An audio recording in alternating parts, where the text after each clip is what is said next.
Video post చేసి 24 hours అవుతుంది. అందరూ అడిగే క్వశ్చన్ ఒక్కటే. నెల రోజుల్లో BMW కొంటారా? లేక వాట్సాప్ స్టేటస్ పెడితే డబ్బులు ఇస్తారా అని. అసలు డిజిటల్ మార్కెటింగ్ అంటే ఏంటి? నేను ఎక్స్ప్లెయిన్ చేస్తా వినండి.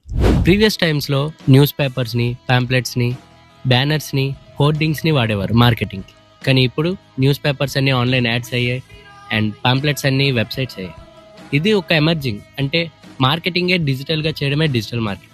So digital marketing is a simple way of marketing and growing businesses online. ఇంకా ప్రాక్టికల్గా చెప్పాలంటే మనం రోజు స్క్రోల్ చేసి ఇన్స్టాగ్రామ్లో యాడ్స్ వస్తుంటాయి.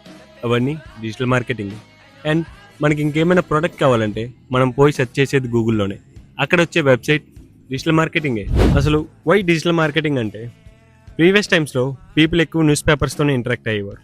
But now people are being more online. So businesses that are visible online will grow faster. Stay tuned and follow for more.